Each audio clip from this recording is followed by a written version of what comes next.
ಸ್ಥಳೀಯ ಸಂಸ್ಥೆ ಚುನಾವಣೆಯ ಕಾವು ಜೋರಾಗ್ತಾ ಇದೆ. 2-3 ತಿಂಗಳಲ್ಲಿ ಸ್ಥಳೀಯ ಸಂಸ್ಥೆಯ ಚುನಾವಣೆಗಳು ಆಗಬೇಕಾಗಿದೆ. ಸೊ ಹಾಗಾಗಿ ಈಗಲಿಂದಲೇ ತಯಾರಿಕೆ ಮಾಡುವಂತಹ ಕೆಲಸಗಳಾಗ್ತಾ ಇದೆ.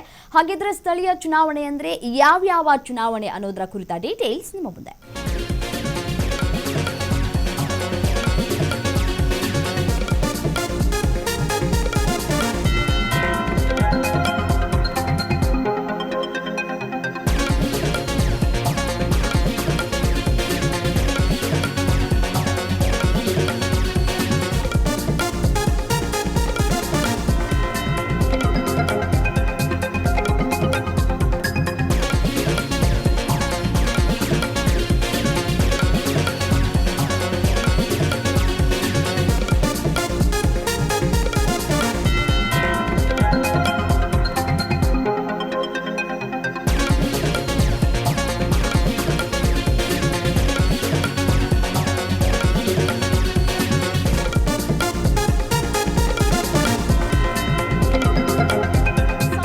ಚುನಾವಣೆಗೆ ಈಗಲಿಂದಲೇ ತಯಾರಿಗಳು ಆಗ್ತಾ ಇದೆ. 2-3 ತಿಂಗಳಲ್ಲಿ ಸ್ಥಳೀಯ ಸಂಸ್ಥೆ ಚುನಾವಣೆ ಆಗಬೇಕಾಗಿದೆ. ಜಿಲ್ಲಾ ಪಂಚಾಯಿತಿ ಚುನಾವಣೆ, ತಾಲೂಕು ಪಂಚಾಯಿತಿ ಹಾಗೂ ಗ್ರಾಮ ಪಂಚಾಯಿತಿ ಚುನಾವಣೆ ನಡೆಯೋದು ಬಾಕಿ ಇದೆ. ಸೊ ಹಾಗಾಗಿ ಈಗಲಿಂದಲೇ ತಯಾರಿಯನ್ನ ನಡೆಸಿಕೊಂಡಂತೆ ಕಾಣಿಸ್ತಾ ಇದೆ. ಕಾರ್ಯಕರ್ತರೇ ಸಜ್ಜಾಗಿ ಅಂತ ಹೇಳಿ ಸಿಎಂ ಡಿಕೆ ಶಿವಕುಮಾರ್ ಅವರು ಕರೆ ಕೊಟ್ಟಿದ್ದಾರೆ. 2028ರಲ್ಲೂ ಕಾಂಗ್ರೆಸ್ ಅಧಿಕಾರಕ್ಕೆ ಬರುತ್ತೆ ಅನ್ನುವಂತಹ ಸಂದೇಶವನ್ನ ರವಾನೆ ಮಾಡ್ತಾ ಇದ್ದಾರೆ. ಪ್ರತಿ ಗ್ರಾಮ ಪಂಚಾಯಿತಿಗೆ 6 ಸದಸ್ಯರ ಸಮಿತಿಯನ್ನ ಘೋಷಣೆಯನ್ನ ಈ ಮುಖಾಂತರ ಮಾಡಲಾಗಿದೆ.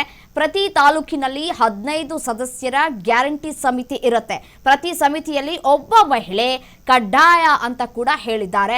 ಪಕ್ಷಕ್ಕೆ ದುಡಿದವರಿಗೆ ಗೌರವವನ್ನ ಸಲ್ಲಿಸೋದಕ್ಕೆ ಡಿಕೆ ಶಿವಕುಮಾರ್ ಇದೀಗ ಭರವಸೆಯನ್ನ ಕೊಟ್ಟಂತೆ ಕಾಣಿಸ್ತಾ ಇದೆ.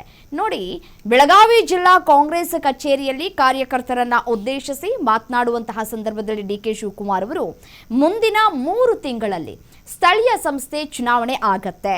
ಕಾರ್ಯಕರ್ತರು ಈಗಲಿಂದಲೇ ಸಜ್ಜಾಗಿ, ಈಗಲಿಂದಲೇ ಅಖಾಡಕ್ಕಿಳಿದು ಕೆಲಸ ಕಾರ್ಯಗಳನ್ನ ಮಾಡಿ ಅನ್ನುವಂತಹ ಕರೆಯನ್ನ ಕೊಡುವ ಮುಖಾಂತರ ಗ್ರಾಮ ಪಂಚಾಯತ್ ಮಟ್ಟದಲ್ಲಿ ಗ್ಯಾರಂಟಿ ಸಮಿತಿಯನ್ನ ರಚಿಸಿ ಕಾರ್ಯಕರ್ತರಿಗೆ ಸ್ಥಾನಮಾನವನ್ನ ನೀಡಲಾಗುತ್ತೆ ಅಂತ ಹೇಳಿ ಭರವಸೆಯನ್ನ ಕೊಟ್ಟಿದ್ದಾರೆ.